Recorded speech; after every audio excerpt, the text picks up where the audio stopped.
for joining Millennium Live today. My name's Katie, and today I'm joined by Michael Brooks, who is the Virtual Chief Information Security Officer at Abacode.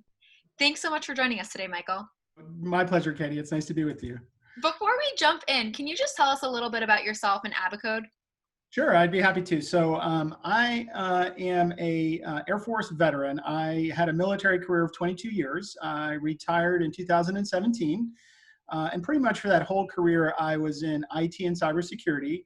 I ran and built cybersecurity programs, teams, and organizations, for the military, for the Air Force, and for the Department of Defense.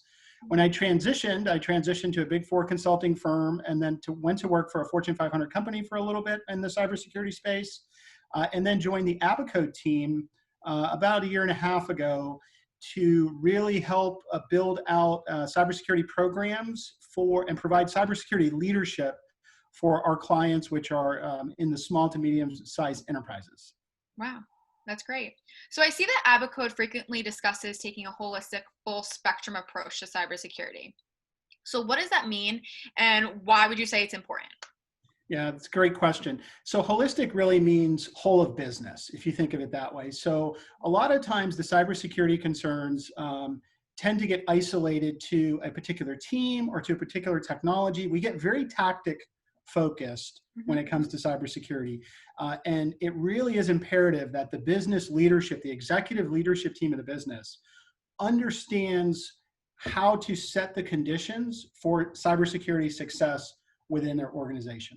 So when we talk about taking a holistic approach to cybersecurity, that's simply what we mean, is working with that executive team to make sure that the conditions are set within the organization so that the cybersecurity risks can be mitigated and that the business can continue to operate, can continue to grow, without an enormous amount of complexity or confusion or additional cost maybe that's not necessary.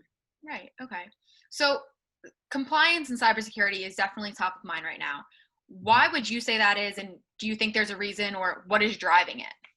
Yeah, that's another great question. So it's interesting because compliance, you'll hear a lot of people say compliance doesn't equal security, right? Okay. And what they mean by that is compliance is essentially the minimum acceptable standard that a regulatory body has established or that, some other organization has established. This is done primarily because the big driver behind compliance right now is just lack of confidence. It's lack of confidence in the data protection, how the data is being handled. You see this with privacy as well. The privacy of individuals now becomes, top of mind as well as compliance, and I would lump privacy into the compliance discussion as well. But that's really what we see, is that the compliance driver is really around assurance of, if I share my data with you, is it going to be safe? Is it going to be secure? Are you going to keep it protected? That's really what we're talking about when we talk about compliance being a key driver, and it absolutely is. So what does that mean for the leaders of the company? The first thing it means is you need to understand at a very high level what your compliance requirements are, right? Okay. And that sounds simple, but it's not easy, meaning that you need to understand what your obligations and regulatory requirements are with regards to your data. Cybersecurity is all about the data.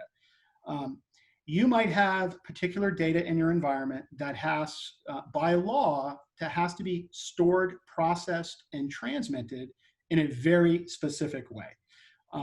You need to make sure you understand what those requirements are, and you need to make sure that you understand how to cascade those down to your technical teams, and again, set the conditions so that they've got the proper tooling, they've got the proper technology, they've got the proper procedures in place to protect that data in a way that the regulations require.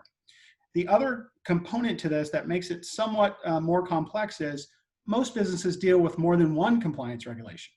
They have 4 or 5. They might have healthcare information. They may be located in California where they've got to adhere to certain privacy requirements.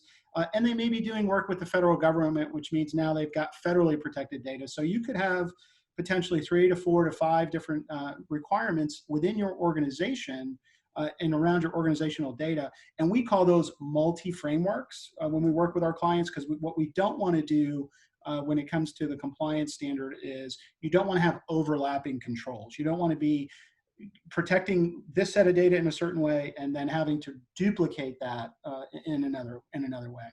Right. So you're talking about the requirements. So could you tell me some threats or compliance requirements that you're seeing right now and should possibly be at the top of the list for C-suite executives? Yeah, I think the push to remote has really changed. It was a game changer in a lot of ways, I'm sure. and I'll give you two examples. The first is in the healthcare space. If when you went to your office and you were handling patient data, you were handling patient information, all of that was done within the confines and the control environment that was established at your office. Mhm. When we pushed you home and said, okay, now go work from home, how is all of that data now being handled? Where are those patient records? They're on your laptop still, but are they visible by somebody else in your family? Are you at a coffee shop? Are you able to print them off? So that's the first example that we see a lot is folks making sure that what used to apply still applies today and is still valid. And it's a great idea, if you haven't done it, to go through and reassess your compliance requirements based on how your workforce is operating today. The second example is again, I would attribute it a little bit more to the remote workforce in terms of the spike that we're seeing, and that's ransomware, Oh, right? okay. So it's making sure that your data is safe and secure, but more importantly, that you have backups so that if you do get hit by something like a ransomware, you're able to quickly restore your data to a restore point of 10 minutes ago, 20 minutes ago, 2 hours ago. And that takes practice. That's not something you can just do. You need to make sure, and again, from the leadership team, you need to make sure that your teams have the proficiency to restore data. And it's a good idea to understand how quickly could we restore if something were to happen. Right. So can you tell us a little more about Abacode and the services you offer? Yeah, so Abacode is a full service cybersecurity firm. We offer the full spectrum of cybersecurity services. We have a design, implement, and manage approach to building cybersecurity programs. And that's really where we help our clients the most. We don't offer point solutions. We really like to, again, look at it holistically across the business to find out how is the business currently operating? What are the business outcomes and objectives that the business is trying to meet? And then how can we build a security program for that business in the most cost-effective and risk-effective way? And we do that by following frameworks. There's industry frameworks such as the CIS Top 20 or the NIST cybersecurity framework, or even the ISO 27001, which is an international standard. So there are good benchmark standards out there that we use as kind of our foundational approach to building those security programs. And then our biggest offering and our anchor service, as we call it, is really our 24/7 security operations center, which provides a blanket of monitoring around your environment 24/7, 365. We say eyes on glass. We've got people looking at alerts and events to make sure that our clients' environments are staying safe and staying secure. And we can inform them, if certain things are happening, in the environment. Mhm. So transforming cybersecurity challenges into competitive advantages sounds like a proactive position. So could you tell me how Abacode does this for other companies? Yeah, absolutely. So transforming cybersecurity into competitive advantages is all around making smart business decisions with regards to cost and the complexity of the environment, because the business needs to stay very agile and it needs to stay really relevant in new markets. A good example is for businesses that do business with the federal government, specifically the Department of Defense. They now have a new compliance standard that they are required to meet. It's the Cybersecurity Maturity Model Certification, CMMC. And as it's being rolled out, what that means is if you're not certified to that standard, you're not allowed to bid on government work. So you're going to lose the advantage of bidding on work. So we see that, right? So that's one way that we do provide competitive advantages, by making sure that the business truly does understand what their requirements are, and we can get in front of those proactively to build the right control environments and the right governance and the right policies and the right risk management to make sure that the business stays very, very competitive. Another example would be around their data. Most small to medium-sized businesses have between 50 and 150 terabytes of data. That's like 5 libraries of Congress. That's how much data you have. So, and that's very expensive if you wanted to protect all of that, right? Certainly there is a lot of information and data there that needs to be protected and needs to be secured. So you need to make good decisions around that, because cyber spend is another one of these areas that has really skyrocketed. I mean, there are over 300 to 500 different security solutions out there, lots of vendors, lots of noise. It can get very confusing. So competitive advantage means doing the right things at the right time. And again, keeping the business as competitive as possible, because the cybersecurity function truly is a business enabler at the end of the day. Of course. So, of course, we talk about the C-suite. What role do you believe that the C-suite plays in the cybersecurity strategy? It's critical. Absolutely critical. They're accountable at the end of the day. Should something go bad or should something happen, they're going to be accountable, right? So they need to, again, set the conditions, understand what the requirements are, and make sure that they're empowering their teams. The other component is they need to set a strong cyber culture. We hear security awareness. Well, I think everyone's aware. It's more about security accountability, right? Are we practicing good cybersecurity hygiene? Have we set up strong defenses? Most cyber attacks, most data breaches are not the result of some sophisticated hack attack. It's some cyber criminal has exploited a very simple weakness and decided to come in, take some data that's valuable, and go and sell it. It's that simple. So, leaving the back door open, leaving the windows unlocked, doing things like that can really have negative consequences on the business. Right. So, if you had to say 3 of the most critical cybersecurity and data privacy issues that members of the C-suite should be addressing right now, what would they be? First, I would say understand your data. You really should take a very good cross-functional look across the C-suite at your data set and understand, okay, if we've got X amount of data, what are our regulatory requirements? What in there has to be protected a certain way? Okay, let's set that off to the side and make sure that we're doing that. What are the other threats that we're worried about with regards to this data? Some of the public data, maybe we don't need to have all of the protections around that we would if it's client data or payment data. So I think the C-suite really needs to look at the data holistically and get a really good understanding of what is out there, because everything cybersecurity-wise really comes after that.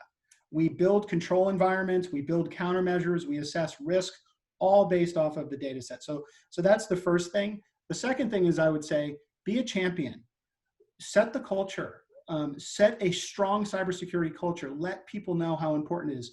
Security awareness is certainly important. Take it to the next step. Make sure that people really know, what can they do? How can I help protect the business? Everyone that has an account to access your company data is a cyber defender, is a cybersecurity personnel. Should think of it that way. And again, really make sure that you're setting a strong culture. The third thing is practice and assess risk, right? Understand that if you know what your critical business functions are, know where you are the most dependent on cybersecurity. For example, if you did experience a data breach, you should have already talked about or developed the messaging that you're going to use that's going to go out to different audiences. And you should talk about that beforehand. This is, again, getting back to the proactive approach. You want to make sure that those things are in place, because everyone else will follow the lead of what the executive team has set. And the CISO and the CIO and the CTO and the technical teams, they're all there to meet the needs of the business, and that's absolutely what they want to do. But it's that guidance and leadership from the top that really sets the stage for success for the business. Right. So what would you say the initial steps are for the C-suite to address their cybersecurity and their compliance maturity? Yeah, I think the first thing I would do is I would do an exercise around the data. It could be a data mapping exercise. It could be very simple. It's something that you and I could do. Show me how much data we have. Okay, we've got 100 terabytes. Okay, of that 100 terabytes, How much of it is federally regulated? How much of it is protected? How much of it falls under privacy? How are we protecting it? Ask those questions, right? And get a very good sense for how you are protecting the data that you're supposed to be protecting. The second thing is take a good look at where you currently are today. And this is through an assessment. I would say do a framework assessment based on your requirements, meaning actually take a look at how you're performing today from a cybersecurity perspective. Do you have gaps? Do you have risks that are above the tolerance level of the business? Meaning, if that bad thing were to happen, it would be very negative for the business. What can we do to drive that down to an acceptable level?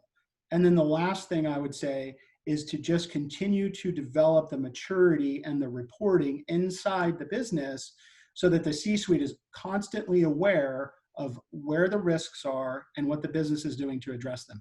Not from a tactical tacticianer perspective, but more from an executive level perspective on health of the business, growth of the business. Because in today's environment, if you closed your eyes and said, well, what could I do without data in my business? It's not a whole lot. And again, everything cybersecurity really comes after the data set. So it's critically important. Well, thank you so much, Michael, for being here with us today. It was great to have you, and hopefully we will see you at a virtual event soon. Okay, awesome. I really enjoyed it. Thank you so much. Thank you.